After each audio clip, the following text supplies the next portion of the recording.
Hey guys what's up. तो कैसे हैं आप सब लोग। Welcome back to your own channel study more with Deepak Yadav. Welcome to the daily Hindu news and editorial analysis of 27th of June 2020। तो guys आज है 27 जून और है सैटरडे। तो देखेंगे आज का the Hindu complete newspaper. The Hindu complete newspaper को एनालाइज करेंगे from the view point of UPSC and other various competitive exams. और गाइस इससे रिलेटेड आपको पीडीएफ्स चाहिए और जो हम इससे रिलेटेड न्यूज़पेपर से बैकग्राउंड एनालिसिस करते हैं, जो हम बैकग्राउंड को रिलेट करके स्टैटिक पोर्शन को रिलेट करके एनालिसिस करते हैं, वो सारे जो पोर्शंस चाहिए उन सब की पीडीएफ्स चाहिए। और जो ये न्यूज़पेपर है, जैसे कि आप देख सकते हैं हाईलाइटेड न्यूज़पेपर है, आपको ये highlighted newspaper as it is चाहिए। तो आपको क्या करना है, टेलीग्राम डाउनलोड करना है। टेलीग्राम डाउनलोड करने के बाद सर्च बॉक्स में टाइप करना है study more with Deepak, bracket में यूपीएससी लिखा है, आप देख सकते हैं। क्लिक करोगे, जाकर नीचे ज्वाइन का ऑप्शन आ रहा होगा, ज्वाइन कर लेना। तो गाइज यहाँ पर आपको जितने भी बैकग्राउंड एनालिसिस होता है, जितना स्टैटिक पोर्शन होता है, वो सारा आपको यहाँ पे प्रोवाइड कर दिया जाता है। साथ ही साथ आपको जो हमारा हिंदू एनालिसिस होता है उनकी वीडियोस मिल जाती हैं, और जो स्टैंडर्ड बुक्स होती हैं उनकी जो लेक्चर्स अपलोड होते हैं वो भी आपको मिल जाते हैं। साथ ही साथ जो पीआईबी एनालिसिस होता है हमारे चैनल पे, पीआईबी एनालिसिस भी आपको प्रोवाइड करा दिया जाता है। और ये सब है बिल्कुल फ्री ऑफ कॉस्ट। यस, बिल्कुल सही सुन रहे हो, फ्री ऑफ कॉस्ट है। आप जाके ज्वाइन कर लेना, बिल्कुल फ्री ऑफ कॉस्ट है, कोई पेड वगैरह नहीं है। तो गाइज जाकर ज्वाइन कर लो, बिल्कुल फ्री है। डेफिनेटली आपको बेनिफिट्स होने वाले हैं इससे। और जो टेलीग्राम है इसका मैंने जो लिंक है वो डिस्क्रिप्शन में दे दिया है, डिस्क्रिप्शन से क्लिक करके भी आप जाकर ज्वाइन कर सकते हैं। और अभी तक चैनल को सब्सक्राइब नहीं किया तो नीचे जो रेड कलर का सुंदर सा बटन आ रहा होगा उसे दबा दो। चलो फिर देखते हैं आज का द हिंदू न्यूज़पेपर और देखेंगे वेरियस इंपॉर्टेंट न्यूज़। तो सबसे पहली न्यूज़ है हमारे लिए, इंपॉर्टेंट तो नहीं है बट जो सीबीएसई आईसीएसई वाले बच्चे देख रहे हैं उनके लिए, यहाँ पर जो क्लास 10th और 12th के एग्जाम्स हैं वो यहाँ पर कैंसिल कर दिए गए हैं। जो जुलाई 1 से लेकर जुलाई 15 के बीच में शेड्यूल थे, वो एग्ज़ाम्स को अब कैंसिल कर दिए गए हैं। कल हमने बात करी थी, सुप्रीम कोर्ट आज ऑर्डर देगा, ठीक है, ऑर्डर पास करेगा। तो आज आ गया है कि जो एग्ज़ाम्स हैं वो कैंसिल हो चुके हैं। तो चलो आगे देखते हैं और क्या इंपॉर्टेंट न्यूज़ है, ठीक है। सो सबसे पहले हमारी आती है एक न्यूज़, ये सेंटर स्टैंड करा है सॉर्ट ऑन ईआईए नोटिफिकेशन। अब ये हमारे लिए इंपॉर्टेंट न्यूज़ नहीं है बट ईआईए हमारे लिए इंपॉर्टेंट है। बात क्या हो रही है यहाँ पे, जो दिल्ली कोड है फ्राइडे में क्या कहा है, जो सेंटर है उसने क्लैरिफाई करेगा एक जो चीज़ें हैं अब यहाँ पर, ड्राफ्ट एनवायरमेंट इम्पैक्ट असेसमेंट से रिलेटेड, यानी कि दिल्ली हाई कोर्ट ने कहा है सेंटर से कि वो चीज़ों को प्रोवाइड करवाए ईआई से रिलेटेड। अब ईआईए है क्या, जो कि हमारे लिए इंपॉर्टेंट है, बाकी हमारे लिए इंपॉर्टेंट नहीं है। ईआईए एनवायरमेंट इम्पैक्ट असेसमेंट, तो असेसमेंट के बारे में अब जान लेते हैं, ये हमारी बॉडी है कौन सी और ये क्या काम करती है। यहाँ पे आपको टेलीग्राम पर सारी चीज़ें मिल जाएंगी फॉर फ्री, बिल्कुल फ्री ऑफ कॉस्ट है। तो सबसे पहले हम जान लेते हैं ईआईए के बारे में। ये एक टूल है तो जो कि एनवायरमेंटल मैनेजमेंट के साथ काम करता है, एनवायरमेंट को मैनेज करने के लिए काम करता है, ठीक है। और डिसीजन मेकिंग होती है इसमें। जो एनवायरमेंटल असेसमेंट है ये गवर्न करी जाती है रूल्स के द्वारा। और रूल्स कौन बनाता है, एडमिनिस्ट्रेटिव प्रोसीजर, जिसमें कौन कौन लोग होता है, पब्लिक पार्टिसिपेशन भी होता है और डॉक्यूमेंटेशन ऑफ डिसीजन मेकिंग भी होता है, ठीक है। जुडिशियल रिव्यू भी होता है। तो इन सारी चीज़ों से यहाँ पे रूल्स बनाए जाते हैं। देन उसको रिलेटेड उस चीज़ों को लेते हुए हम लोग एनवायरमेंट को मैनेज करते हैं इसके अंडर में। हिस्ट्री इसकी जाने तो ये कब फॉर्म हुआ, जो ये एनवायरमेंटल इम्पैक्ट असेसमेंट है ये आया 1960 में, ठीक है। और यहाँ पर ये इसका काम क्या, ये क्या किस तौर पे आया कि जो एनवायरमेंटल अवेयरनेस है उसको इंक्रीज करा जाए, ठीक है। एनवायरमेंटल अवेयरनेस को काफ़ी ज़्यादा फैलाया जाए ताकि हम लोग जो एनवायरमेंटल से रिलेटेड इश्यूज़ वगैरह हैं उन चीज़ों से हम टैकल कर सकें ईजिली, है ना। चलो फिर आगे चलते हैं और देखते हैं और क्या है हमारे लिए इंपॉर्टेंट आगे। देन उसके बाद आता है सीबीआई के बारे में। सीबीआई के बारे में कल ही हमने बिल्कुल पढ़ा है। सीबीआई के बारे में डेली बेसिस पे चीज़ें आ रही हैं, डेली डेली कह रहा हूँ, यानी कि 5-6 दिन से हम रेगुलर पढ़ रहे हैं। तो आपको पता ही होगा, जो कि लोगों के स्टूडेंट्स के मैसेज भी आते हैं मेरे पास कि जो हम डेली स्टैटिक पोर्शन कर रहे हैं वो सारी चीज़ें कवर होती जा रही हैं, हमें याद हैं। बहुत अच्छी बात है और आगे भी ऐसा ही रहेगा, क्योंकि मैं सारी चीज़ें डाल देता हूँ। तो आज आप सीबीआई के बारे में बताओ, क्योंकि मैं 6 दिन से जो बिल्कुल एकदम सटीक तरीके से जो हम पढ़ रहे हैं सीबीआई में, 6 दिन से हम लोग पिछले 6 दिन से सीबीआई के बारे में पढ़ रहे हैं। आज आप बताओ सीबीआई के बारे में, ठीक है, कमेंट सेक्शन में। चलो अब देखते हैं अपने आर्टिकल्स, आते हैं अपने एडिटोरियल पे। एडिटोरियल होता है हमारे लिए इंपॉर्टेंट यूपीएससी के पॉइंट ऑफ व्यू से, मेंस पॉइंट ऑफ व्यू से एडिटोरियल बहुत ज़्यादा इंपॉर्टेंट होता है। और होता तो बाकी न्यूज़पेपर पूरा का कंप्लीट न्यूज़पेपर ही इंपॉर्टेंट होता है, क्योंकि वहाँ पे प्रीलिम्स और मेंस दोनों के पॉइंट ऑफ व्यू से न्यूज़ आपको मिलती है। जैसे हमने ईआईए पढ़ा और आगे भी काफ़ी सारी न्यूज़ हैं, जैसे कि सीबीआई के बारे में भी न्यूज़ आ जाती है, ठीक है। ईआईए पढ़ा, और बाकी सारी बॉडीज़ हैं जैसे कि एनजीटी होती है हमारी रेगुलर बेसिस पे। तो ये सारी चीज़ें जो है ये इंपॉर्टेंट हो जाती हैं। अब यहाँ पर ये जो है प्रीलिम्स के पॉइंट ऑफ व्यू से इंपॉर्टेंट हो जाती हैं, और जो ये हमारे ये वाले क्वेश्चंस हैं, जैसे कि क्वेश्चंस कह रहा हूँ, ये जो एडिटोरियल्स के आर्टिकल्स हैं, ये हमारे मेंस के पॉइंट ऑफ व्यू से इंपॉर्टेंट हो जाते हैं। तो हमें कवर करने हैं दोनों, जो यहाँ पे आपको दोनों ही चीज़ें प्रोवाइड कराई जाती हैं, क्योंकि प्रीलिम्स और मेंस दोनों से रिलेटेड हम लोग यहाँ पर तैयारी करते हैं, ठीक है। तो सबसे पहले आप देखते हैं हम अपना आर्टिकल। तो सबसे पहले ये वाला देख ले रहे हैं, साइंस वर्सेस नॉन साइंस, है ना, पेज नंबर 6 पर है। अब यहाँ पर ये क्या है, जो आईसीएमआर है, सीएसआईआर ने, इसने क्या कह दिया है, ब्रीच कह दिया है। जो ये ड्रग का अप्रेजल हुआ था, कौन से ड्रग का अप्रेजल हुआ था, जो रामदेव बाबा ने यहाँ पर एक जो है मेडिसिन लॉन्च करी, आयुर्वेदिक मेडिसिन, जो क्या कौन सी थी, कोरोनिल, उसका खूब दबा के एडवर्टाइजमेंट करा, खूब दबा के एडवर्टाइजमेंट करा। लेकिन वहाँ पर कुछ क्वेश्चंस उठे उनके ऊपर, और फिर एडवर्टाइजमेंट्स भी डीसीजीआई के द्वारा वहाँ पर एडवर्टाइजमेंट्स भी रोका गया। लेकिन फिर उसके बाद वहाँ पर क्या हुआ कि जो उनके कुछ रिसर्चेस वगैरह करी गई, और जो ये हमारी आईसीएमआर है, Indian council of medical research, तो इन सब ने यहाँ पर क्या कहा, यहाँ पर ये कहा है कि पहले तो उनके देखी गई कि उनका पास्ट में कितने लोगों के ऊपर उस वो जो है इफेक्टिव है मेडिसिन, वो देखा गया है। 45 से लेके यहाँ पे 50 जो देखा 50 पेशेंट्स के ऊपर ट्राई करा गया, जिसमें से यहाँ पर देखा गया है कि कुछ तो रिकवर हुए हैं। लेकिन अब यहाँ पे क्या कह रही है आईसीएमआर, जो बॉडी है हमारी, ये क्या कह रही है, रिकवर तो हुए हैं, लेकिन वो मेजरेबल इम्प्रूवमेंट है, यानी कि मेजर करा हुआ 40-50 लोगों के ऊपर अगर असर कर रही है, तो वो कोई वो मेजरेबल इम्प्रूवमेंट है, वो कोई ज़्यादा इफेक्टिव नहीं मानी जाएगी। उसके साथ साथ यहाँ पर ये कहा जा रहा है कि ये लोग चलो 40-50 थे, लेकिन साथ ही साथ यहाँ पे माइल्ड सिम्टोमेटिक जो पेशेंट्स थे, यानी कि बहुत हल्के फुल्के लक्षण थे इनमें, ठीक है, वो ठीक हुए हैं। तो इसी को लेकर बात हो रही है कि अब यहाँ पर क्या कह दिया आईसीएमआर और सीएसआईआर ने, इसे ब्रीच कह दिया है इस प्रोसेस को, कि अब यहाँ पर अप्रेजल वगैरह ना हो इस ड्रग का, ठीक है, क्योंकि खूब दबा के एडवर्टाइजमेंट करा, खूब इसकी सेलिंग हुई। तो यहाँ पर उसी को लेके आर्टिकल है, ठीक है, खास इतना इंपॉर्टेंट नहीं है। चलो अब यहाँ पे आता है इंपॉर्टेंट आर्टिकल हमारा। सबसे पहले ये वाला आर्टिकल देखते हैं, ऊपर वाला, getting out of the guns jumps and steel crisis. अब यहाँ पे ये आर्टिकल आप समझ जाओ इसके नाम से, getting out of the guns jumps steel crisis. अभी समझ में नहीं आया तो अभी बिल्कुल समझ में आएगा, मैं बता दूंगा। तो इंडिया जो है वो कहाँ कहाँ से किस किस चीज़ों से गुजर रहा है, कौन कौन सी प्रॉब्लम्स है उनसे गुजर रहा है। सबसे पहले चाइनीज़ के जो बॉर्डर इश्यूज चल रहे हैं, इंडिया चाइना के बॉर्डर इश्यूज है ना, गन्स वगैरह चलाई गई हमारे, जो है 20 आर्मी सोल्जर्स को मारे गए चाइनीज ट्रूप्स के द्वारा, ठीक है। उसके बाद ये तो हमने गन से रिलेटेड कर दिया, जो आर्टिकल में ये गन से रिलेटेड हो गया कि गन से यहाँ पर इंडिया जो है ये सफ़र कर रहा है। उसके बाद कोरोना वायरस से सफ़र कर रहा है, यानी वो जम्स कह दिया, गन्स को चाइनीज से रिलेटेड करा है, और जम्स को कोरोना वायरस से, कि जम्स जो है वो उससे उससे भी जूझ रहा है इंडिया। उसके साथ साथ यहाँ पे स्टील से रिलेट करा है, जो यहाँ पर बिजनेसेस वगैरह हैं, बिजनेसेस वगैरह सब कुछ ठप हो गए हैं, इकॉनमी जो है वो बिल्कुल डूब चुकी है, बहुत बुरी हालत है इकॉनमी की। तो उसको यहाँ पर इकॉनमी को बिजनेस से रिलेट करा है। तो आगे देखते हैं और क्या बात हो रही है।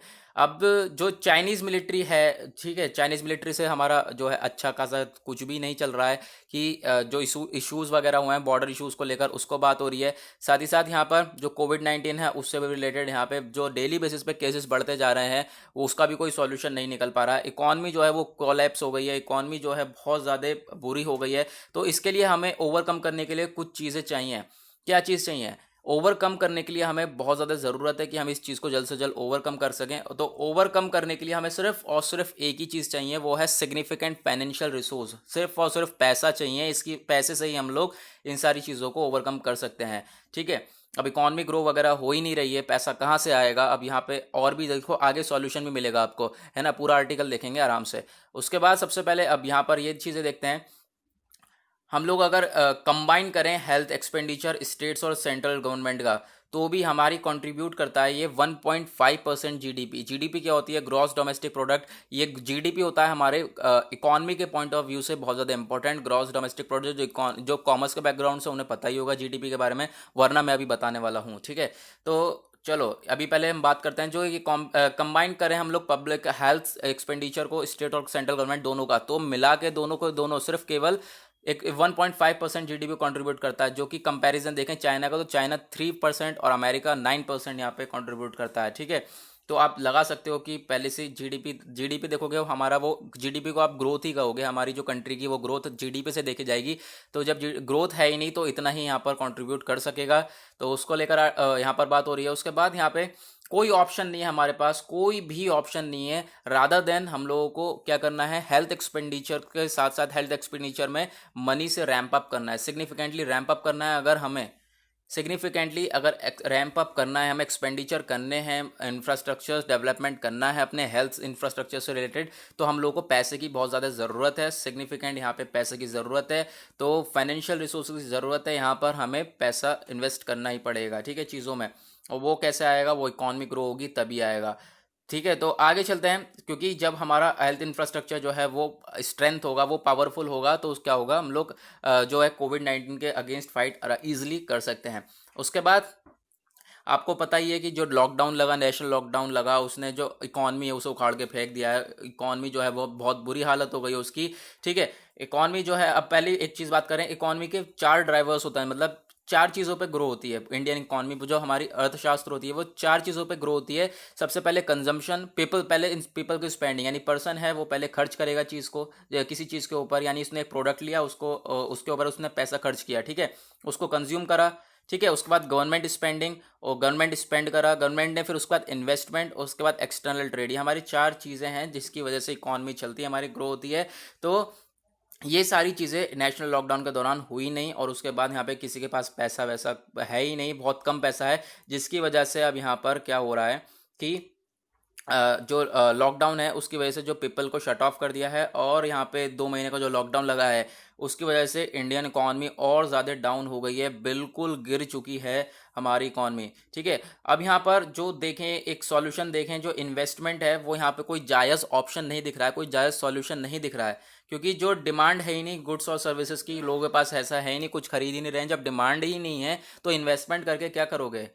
ठीक है, उसके बाद अब यहाँ पर और क्या सोल्यूशन दिया जा रहा है, हम लोगों को एक इंक्रीमेंटल फंड्स की नीडेड है। ठीक है, बहुत ज़्यादा ज़रूरत है कि हम लोग पैसा लगा सकें। ठीक है, put money in hands of the needy. हम लोगों को क्या करना है, जिनको ज़रूरत है कोशिश करना है ज़्यादा से ज़्यादा मनी जनरेट करें, जिनको ज़रूरत है उनको पैसा दिया जाए, पैसा दिया जाए, वो चीज़ों को खरीदेंगे, चीज़ों को खरीदेंगे तो चीज़ें प्रोड्यूस होंगी, क्योंकि डिमांड बढ़ेगी, डिमांड बढ़ेगी, देन उसके बाद सप्लाई बढ़ेगी, तो क्या होगा, इकॉनमी जो है वो ग्रो होगी। ठीक है, उसकी वजह से। तो यहाँ पर क्या है, सबसे पहला खेल पैसे का ही है। उसके बाद यहाँ पे कहा जा रहा है कि जो लॉस ऑफ कंजम्पशन है, लॉस ऑफ इनकम है, उसके जो मल्टीप्लायर इम्पैक्ट्स हैं, यहाँ पर गवर्नमेंट, ये सारी जो देखो क्या हो गया, कंजम्पशन जो है वो गिर गई। ठीक है, कंजम्पशन अब नहीं हो रही है, इनकम जो है वो लोगों की गिर गई है। तो क्या हो गया है कि अब गवर्नमेंट है उसको बहुत ज़्यादा ज़रूरत है कि फंड्स को अपने इंक्रीमेंट करे और जीडीपी में ग्रो करे। जीडीपी को जो है, जीडीपी में जो परसेंटेज पॉइंट्स हैं, जैसे कि हम परसेंटेज में देखते हैं ना, जीडीपी 1%, 2%, अगर ये परसेंटेज में इंक्रीज होती है तो ही हम जो ये साइकिल है इसे दोबारा चला सकते हैं जैसा पहले चल रहा था। अदरवाइज यहाँ पर कोई अदर ऑप्शंस नहीं है कि यहाँ पर हम अच्छी तरीके से टैकल कर सकें। उसके बाद हम देखें, जो गवर्नमेंट है उसे ज़रूरत है पैसे की, बार बार वही बात हो रही है, गवर्नमेंट को बहुत ज़्यादा पैसे की ज़रूरत है, और उसे ज़रूरत है कि वो स्पेंड करे पैसा इन चीज़ों के ऊपर, एक्सपेंडिचर करे। ठीक है, ताकि चीज़ों को टैकल कर सके। उसके बाद अब जंग क्रिएटिंग रिस्क आ रहा है, ये इंपॉर्टेंट चीज़ है और इंटरेस्टिंग चीज़ है, ये चीज़ देखना। ठीक है, अब यहाँ पे क्या है, एक यहाँ पर ऑप्शन है, गवर्नमेंट के पास फाइनेंस की ज़रूरत है, उसे फाइनेंस की, ठीक है, और पैसे की ज़रूरत है, तो वो कहाँ से ले सकता है, एक तो वो बोरो कर सकता है। ठीक है, अब यहाँ पे वो किसी से उधार ले सकता है, यानी आस पड़ोस की कंट्री से उधार ले सकता है और अपनी जो चीज़ें हैं उनसे निपट सकता है। लेकिन जब वो उधार लेगा तो वो फिर कर्जदारी से गूंजेगा। ठीक है, कर्जा चढ़ जाएगा उसके ऊपर, कंट्री के ऊपर। अब कर्जा चढ़ जाएगा तो वो 3 क्राइसिस तो चल ही रहे हैं। ठीक है, गन्स का चल रहा है, चाइना के साथ वाला, जर्म्स का, कोरोना वायरस का चल रहा है, स्टील क्राइसिस, इकॉनमी चल रही, इकॉनमी की भी हमारी प्रॉब्लम चल रही है। उसके बाद एक और क्राइसिस आ जाएगा, जंक क्राइसिस। ठीक है, क्योंकि जंक क्राइसिस आ जाएगा जिसकी, जो कि हम लोग उधारी में चल रहे हैं, उस चीज़ से आप कैसे टैकल करें, अब एक और परेशानी आ जाएगी। ठीक है, अब यहाँ पर क्या हो रहा है, कुछ इकोनॉमिस्ट ने आर्ग्यू करा है, कुछ इकोनॉमिस्ट मैंने, अर्थशास्त्रियों ने कहा है कि गवर्नमेंट को क्या करना चाहिए, नोट्स को प्रिंट करना चाहिए। नोट को अगर दबा के प्रिंट कर सकते हैं तो फिर चीज़ों को ओवरकम करा जा सकता है। ठीक है, लेकिन अगर हम नोट को प्रिंट करते हैं तो उससे भी एक प्रॉब्लम आ जाती है, अगर हमारे मनी ज़्यादा होगी तो क्या हो सकता है, उससे मैसिव स्पाइक आएगा प्राइसेस में और इन्फ्लेमेशन में, यानी महंगाई भी बढ़ेगी और प्राइसेस तो आसमान में छुएंगे। ठीक है, लेकिन यहाँ पे जो मल्टीपल प्रॉब्लम्स है, ये आर्ग्यूमेंट के साथ यहाँ पे ये कहा जा रहा है, जो प्रिंटेड और बोरोड मनी फ्रॉम अदर्स, यहाँ पर बात क्या हो रही है, बात क्या हो रही है कि भले ही आप प्रिंट करो चाहे बोरो करो, दोनों में से कुछ ना तो कुछ तो स्टेप उठाना ही पड़ेगा। साथ ही साथ यहाँ पे जो मैजिकल थर्ड चॉइस है हमारी, क्या जो प्रिंट करने की मनी, वो भी देख सकते हैं। लेकिन जो अगर हम पूरा का ओवरऑल देखें इन चीज़ों को, तो हमें क्या करना चाहिए, इसे बैलेंस करने के लिए मनी को बोरो कर लेना चाहिए, ये हमारे लिए सही रहेगा। ठीक है, बोरो कर लेना चाहिए, लेकिन जो आएगा बाद में जंग क्राइसिस, उसको बाद में देखी जाएगी और चीज़ों को निपटा जाएगा। ठीक है, उससे रिलेटेड आर्टिकल है। अब यहाँ पर हमने एक चीज़ कवर नहीं करी है, वो क्या है, जीडीपी। अब मैं जीडीपी के बारे में बता दे रहा हूँ आपको, ग्रॉस डोमेस्टिक प्रोडक्ट होता क्या है। तो चलते हैं टेलीग्राम पर। इकोनॉमी के पॉइंट ऑफ व्यू से इंपॉर्टेंट है हमारा जीडीपी। तो गाइज यहाँ पर आपको मिल जाएंगी सारी चीज़ें, जाकर आप ज्वाइन कर लेना। मैं बार बार कह रहा हूँ क्योंकि ये सारी चीज़ें फ्री हैं, आपको बेनिफिट्स उठाने चाहिए।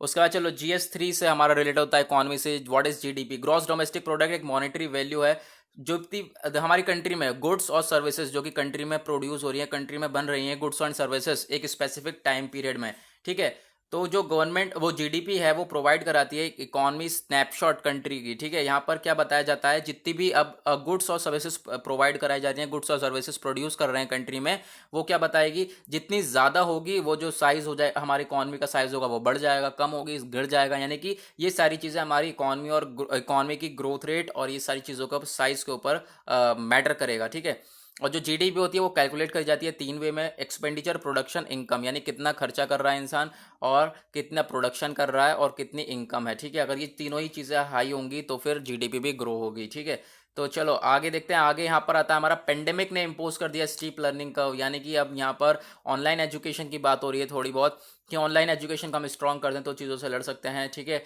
क्योंकि यहाँ पर अब पेंडेमिक चल रहा है, पेंडेमिक की वजह से कोई पढ़ाई वगैरह नहीं हो रही है, तो बहुत सारी कंट्रीज़ हैं, ये जो पेंडेमिक चल रहा है बहुत सारी कंट्रीज़ है जिन्होंने ऑनलाइन एजुकेशन को गले लगा लिया है, ऑनलाइन एजुकेशन को यहाँ पर फॉलो करने वाले हैं आने वाले टाइम तक, क्योंकि ये महामारी इतनी जल्दी जाने वाली नहीं है।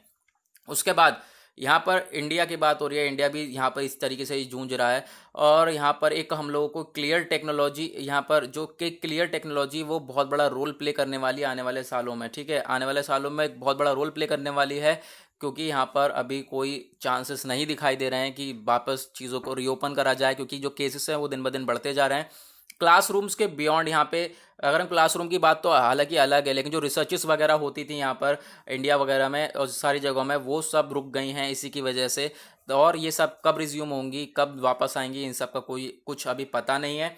उसके बाद यहाँ पे अब ये भी क्या कह रहे हैं, हमें फंड की ज़रूरत है। ठीक है, ताकि जो इंफ्रास्ट्रक्चर है उसको अच्छी तरीके से डेवलप कर सकें।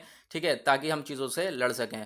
उसके बाद हार्ड ट्रूथ क्या है, जो some things are self evident. कोई देखो, अब ऑनलाइन एजुकेशन ठीक है, ऑनलाइन एजुकेशन की बात हो रही है। अब ऑनलाइन आ जाओगे तो सबके पास एक्सेस नहीं है, सबके पास इंटरनेट नहीं है, सबके पास कंप्यूटर नहीं होगा, सबके पास स्मार्टफोन नहीं होगा, सबके पास इलेक्ट्रिकल कनेक्टिविटी नहीं होगी, क्योंकि बहुत से हैं जो कि पुअर सेक्शन से बिलोंग करते हैं। ठीक है, लोअर इनकम ग्रुप्स वाले हैं। तो ये इस चीज़ को हमें देख के चलना पड़ेगा। और बहुत सारे ऑनलाइन क्लासेस हैं जो कि बहुत ज़्यादा पुअरली वीडियो वर्जन्स होते हैं, बहुत ज़्यादा वर्जन जो है बहुत बेकार होते हैं। अब यहाँ पे देखो, हमारी ministry of human resource development ने लॉन्च किया था मूक्स, है ना, मैसिव ओपन ऑनलाइन क्लासरूम। ठीक है, मूक्स यहाँ पर लॉन्च किया था। अब उसके ऊपर ध्यान देना है हम लोगों को। स्वयं को लॉन्च किया था, स्वयं को यहाँ पर उसको भी यार ध्यान देना है। स्वयं की फुल फॉर्म क्या है, study web of active learning for young aspiring minds. तो अब यहाँ पर इन चीज़ों को तो लॉन्च किया था, अब इसके ऊपर काम करने का वक्त आ गया है। क्वालिटी और क्वांटिटी ऑनलाइन कोर्सेज की हम लोगों को बढ़ानी पड़ेगी। और यहाँ पे अब आपको मैं मूक और स्वयं के बारे में बता दे रहा हूँ, दोनों चीज़ों के बारे में हम पहले भी कवर कर चुके हैं, आप देख सकते हैं, हमने यहाँ पे इसे फॉरवर्ड करा है। तो मूक के बारे में बता देता हूँ। मैसिव ओपन ऑनलाइन कोर्स, ये ऑनलाइन कोर्स है जिसका एम है कि वेब के थ्रू यहाँ पे चीज़ों को बताना।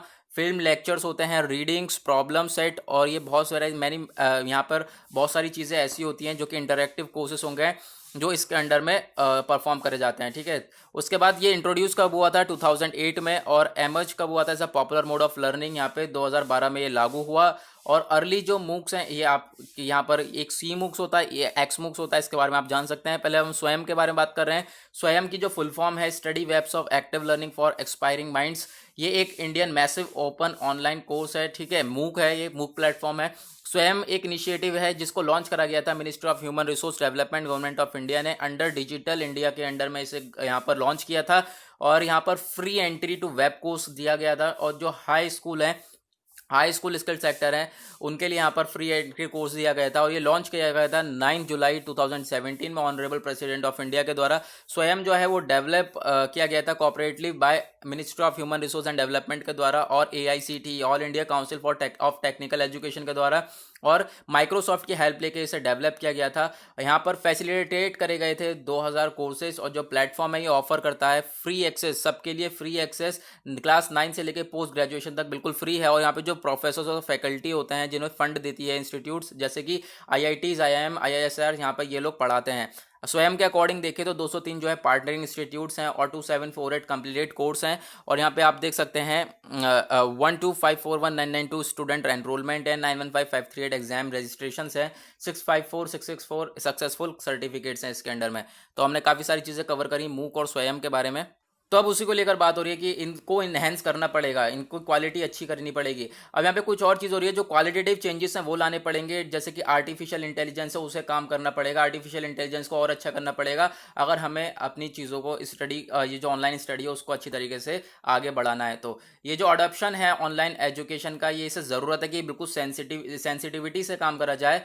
और उसके बाद जो ये स्टेट है, जो स्टेट होता है उन्हें बहुत ज़्यादा रिस्पॉन्सिबिलिटी यहाँ पे बेयर करनी पड़ेगी ताकि जो डिजिटल इंफ्रास्ट्रक्चर है उसको अच्छी तरीके से इंप्रूव करा जाए और जो जिन बच्चों की ज़रूरत है, जिन बच्चों को लैपटॉप, स्मार्टफोन, उनको प्रोवाइड कराया जाए।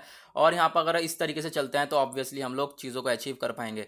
तो वह हमने एडिटोरियल्स को कवर कर लिया है सारे। अब चलते हैं आगे और देखते हैं हमारे यूपीएससी के पॉइंट ऑफ व्यू से, प्रीलिम्स पॉइंट ऑफ व्यू से और कौन सी इंपॉर्टेंट है। सीआरपीएफ जवान के बारे में है, ठीक है। तो सीआरपीएफ जवान के बारे में इंपॉर्टेंट जो न्यूज़ है वो तो इंपॉर्टेंट नहीं है, बट जो सीआरपीएफ है वो हमारे लिए इंपॉर्टेंट हो जाता है। उसके बारे में काफ़ी सारी बातें जाननी है क्योंकि ये GS3 में आता है और टॉपिक इस अंडर वेरियस सिक्योरिटी फोर्सेस के टॉपिक में आता है, ठीक है। ये जो इंडिया की largest central armed police force है और यहाँ पे जो फंक्शन करती है मिनिस्ट्री ऑफ होम अफेयर्स के अंडर में यहाँ पे फंक्शन करती है और इसका रोल क्या है, जो कि मेंटेन करना लॉ एंड ऑर्डर को। और बाकी यहाँ पे और क्या काम है यहाँ पर, जो ये आफ्टर पहले इसका नाम क्या था, जो कि 27 जुलाई 1939 में इसको ये है आया, ये आई बॉडी। उसके बाद इसका नाम क्या था, रॉयल, रॉयल लगाया हुआ था इसके आगे। सॉरी गाइस, एक सेकेंड, एक सेकेंड गाइस।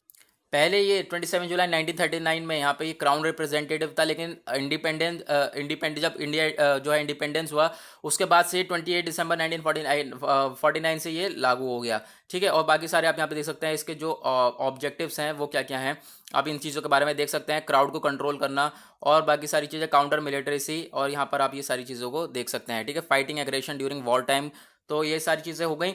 उसके बाद नेक्स्ट आता है हमारा, सुप्रीम कोर्ट ने इशू किया है नोटिस जम्मू और कश्मीर के लॉयर्स को जो डिटेंशन है अंडर PSA। अभी न्यूज़ इंपॉर्टेंट नहीं है, बट जो PSA है, PSA है क्या हमारे लिए, पब्लिक सेफ्टी एक्ट, उसके बारे में जानना इंपॉर्टेंट हो जाता है। पब्लिक सेफ्टी एक्ट यहाँ से इससे हमारा जो है प्रीलिम्स के पॉइंट ऑफ व्यू से क्वेश्चन बन सकता है। तो अभी कवर करते हैं हम लोग, इसके बारे में भी मैंने सारी चीज़ें दे दी हैं। तो ये यहाँ पर जो जम्मू और कश्मीर पब्लिक सेफ्टी एक्ट है, ये 1978 में यहाँ पर ये प्रिवेंटिव डिटेंशन लॉ जिसे कहते हैं, जिसमें एक पर्सन होता है उसे कस्टडी में लिया जाता है और प्रिवेंट करी जाती है, यानी कि उससे, उस पर्सन से जो वो कुछ करने वाला होता है, हार्मफुल थिंग्स करने वाला होता है, उससे बचाया जाता है। जो सिक्योरिटी होती है स्टेट की और जो मेंटेनेंस होता है पब्लिक ऑर्डर का, उन चीज़ों के ऊपर ज़्यादा ध्यान दिया जाता है, ठीक है। क्योंकि जब ऑब्वियसली जब क्राइम्स होने से बचा रहे हैं तो सिक्योरिटी के ऊपर तो काम कर ही रहे हैं, मेंटेनेंस कर रहे हैं पब्लिक ऑर्डर को। उसके बाद इंडियन स्टेट ऑफ जम्मू और कश्मीर में, यानी कि एक union territory, where as PSA यानी कि पब्लिक सेफ्टी एक्ट अप्लाइज होता है सिर्फ और सिर्फ जम्मू और कश्मीर के लोगों पर। और यहाँ पे सिमिलर है बिल्कुल नेशनल सिक्योरिटी NSA से बिल्कुल। और यहाँ पे ये यूज़ करी जाती है सेंट्रल और other state governments of India के द्वारा, जो डिटेंशन है जो यहाँ पर उसको प्रिवेंटिव करने के लिए उससे। और बाकी और चीज़ें क्या इसके बारे में जान सकते हैं हम लोग। ये एक्ट 1978 में लागू हुआ, उसके बाद टेरिटोरियल एक्सटेंट यहाँ पे कहाँ पे चलेगा, ये जम्मू और कश्मीर में इनेक्ट करा गया गवर्नर के द्वारा, और 8 अप्रैल 1978 में यहाँ पर इसको लागू करा गया। इसके बारे में हमने पढ़ लिया। तो चलो आगे और देखते हैं और क्या इंपॉर्टेंट है। उसके बाद आता है इंटरनेशनल रूट्स जो हैं उनको ओपन करा जाएगा, धीरे धीरे ओपन करा जाएगा। देखेंगे सिचुएशन जो है आने वाले टाइम में अगर हल्की होती है तो ओपन करेंगे इंटरनेशनल रूट्स को, ये हमारा DGCA का कहना है। अब DGCA हमारे लिए इंपॉर्टेंट हो जाता है, directorate general of civil aviation, ठीक है। ये बॉडी है कौन सी, इसका काम क्या है, इसका रोल क्या है, इसके बारे में जाने, इसका हेडक्वार्टर कहाँ पर है। अब जो director general of civil aviation है, ये स्टैट्यूटरी बॉडी है जो कि फॉर्म हुई है अंडर एयरक्राफ्ट अमेंडमेंट बिल 2020 के अंडर में यहाँ पे फॉर्म हुई है। और ये इन्वेस्टिगेट करती है जो भी एविएशन एक्सीडेंट्स होते हैं, इंसिडेंट्स होते हैं, उनको देखती है, उनको इन्वेस्टिगेट करती है। इसका हेडक्वार्टर कहाँ पर है? श्री औरगोबिंद मार्ग, सफदारगंज के अपोजिट एयरपोर्ट न्यू दिल्ली में यहाँ पर इसका यहाँ हेडक्वार्टर है। जो गवर्नमेंट ऑफ इंडिया है वो प्लान कर रही है कि इसको जो है रिप्लेस कर दिया जाए एक CAA से, सिविल एविएशन अथॉरिटी, यानी DGCA से नाम बदल दिया जाए इसका, सिविल एविएशन अथॉरिटी। अमेरिका को देखा दाखी, ठीक है, अमेरिका ने अपना नाम बदला है ना, उसकी तरह से। और उसके बाद यहाँ पर आप देख सकते हैं हेडक्वार्टर कहाँ पर है इसका, न्यू दिल्ली में है। और डिप्टी मिनिस्टर रिस्पॉन्सिबल कौन है इसके लिए? Hardeep Singh Puri, ministry of state civil aviation, इनका भी आप जान सकते हैं इनके बारे में। चलो नेक्स्ट क्या है हमारे लिए इंपॉर्टेंट, आगे बढ़ते हैं। अब यहाँ पे और क्या बात हो रही है? हार्डशिप में push people into making drugs for living, यानी कि बहुत ज़्यादा जो ड्रग्स एडिक्टेड होता है उनके लिए भाई जिंदगी होती है ड्रग्स, है ना। अब यहाँ पे आपको पता होगा 26 जून यहाँ पर क्या था हमारे लिए? ड्रग्स अब्यूज डे था, है ना, और इलिसिट ट्रैफिकिंग डे था। तो इंटरनेशनली वो देखा जाता है डे। उसके बाद यहाँ पर हमारे लिए इंपॉर्टेंट क्या है? United nation office on drugs and crimes, यहाँ पे क्या जो रिपोर्ट रिलीज हुई है उसने क्या बोला है? जो ड्रग्स था, ये ड्रग्स का यूज़ है वो बहुत ज़्यादा बढ़ गया है इस साल को लेकर, ठीक है। पहले के कंपैरिजन में देखें तो बहुत ज़्यादा बढ़ गया है। तो ये जो हमारी बॉडी है इसका क्या काम है? United nation office on drug and crime, इसका काम क्या है? इसके बारे में जान लेते हैं, UNODC के बारे में। ये एक यूनाइटेड नेशन ऑफिस है जो कि एस्टेब्लिश हुआ था 1997 में। Office for drug control, drug को कंट्रोल करने के लिए, उसकी जो क्राइम प्रिवेंशन, जो क्राइम्स होते हैं उनको प्रिवेंट करने के लिए, उनको बचाने के लिए, ठीक है। इस वजह से यहाँ पे United Nation International Drug Control Programme को यहाँ पर देखा गया। और जो क्राइम प्रिवेंशन है और जो क्रिमिनल जस्टिस डिवीजन है United nation office at vena, United nation का यहाँ पर इसका जो ऑफिस है वो कहाँ पर है? वेना, हेडक्वार्टर कहाँ पे है? वेना में। और ये जो मेंबर है यूनाइटेड नेशन डेवलपमेंट ग्रुप के, इसको वापस रीनेम करा गया, यानी कि जो पहले यूनाइटेड नेशन डेवलपमेंट ग्रुप से जानी जाती थी, इसे रीनेम करा गया 2002 में और नाम रखा गया United nation office on drug and crime, बाद में नाम रखा गया। इसका ऑब्जेक्टिव क्या है? इसका ऑब्जेक्टिव है थीम्स के ऊपर काम करना। कौन कौन से? डेवलपमेंट करना, साथ ही साथ एंटी करप्शन के ऊपर ध्यान देना, criminal justice, prison reforms, crime से बचाना, ठीक है। उसके बाद ड्रग को प्रिवेंट करना, ड्रग से रिलेटेड ट्रीटमेंट करना, HIV की केयर, एड्स की केयर, ह्यूमन ट्रैफिकिंग, जो स्मगलिंग होती है उस चीज़ को देखना, मनी लॉन्ड्रिंग को देखना, ये सारी चीज़ें जो क्राइम होता है उनसे रिलेट करके उन चीज़ों को टैकल करना। उसके बाद ये टाइप क्या, एक सेक्रेटरीट ऑफिस है, हेडक्वार्टर कहाँ पे? वेना, ऑस्ट्रिया में। और प्रेजेंट ऑर्गेनाइजेशन कौन की है? ये यूनाइटेड नेशन सेक्रेटरीट है, ठीक है। और बातें करते हैं हम लोग इसके बारे में, चलते हैं आगे और देखते हैं और क्या इंपॉर्टेंट है, ठीक है। काफ़ी सारे हमने चीज़ें कवर करी हैं, मुझे लगता है न्यूज़पेपर कवर हो गया है, लेकिन हाँ गाइस, न्यूज़पेपर को हमने टोटली बिल्कुल कवर कर लिया है। पढ़ते पढ़ते पता ही नहीं चला कि कब न्यूज़पेपर कवर हो गया, ठीक है। तो गाइस यहाँ पे हमने पूरा का पूरा न्यूज़पेपर को जो है देख लिया है, सारे इंपॉर्टेंट आर्टिकल्स देख लिए हैं जो भी हमारे पॉइंट ऑफ व्यू से इंपॉर्टेंट है, UPSC के पॉइंट ऑफ व्यू से इंपॉर्टेंट है, सारी चीज़ों को देख लिया है। और यहाँ पे आप नोट्स बना सकते हो। नोट्स बनाने की ज़रूरत ही क्या है? रेडीमेड नोट्स आपको टेलीग्राम पर दे दिए गए हैं, टेलीग्राम पर जाओ और वहाँ पे चीज़ों को आप देख सकते हो। और CBI के बारे में मुझे ज़रूर बताना कॉमेंट सेक्शन में। EI के बारे में हमने सारी चीज़ें कवर कर ली हैं गाइस, सब कुछ देख लिया मैंने। तो आप यहाँ पर क्या कर सकते हो, जल्द से जल्द टेलीग्राम चैनल ज्वाइन कर लो। अभी तक चैनल को सब्सक्राइब नहीं किया तो नीचे रेड कलर का बटन आ रहा होगा, सब्सक्राइब कर देना और बेल आइकन ज़रूर दबा देना, ठीक है। और यहाँ पे ध्यान तक आए हो तो वीडियो को लाइक करके ज़रूर जाना, ठीक है गाइज। आप नोट्स बना सकते हो, आपको रेडीमेड्स नोट मिल गए हैं टेलीग्राम पर। तो गाइज आज के लिए बाय बाय, मिलेंगे आपसे कल।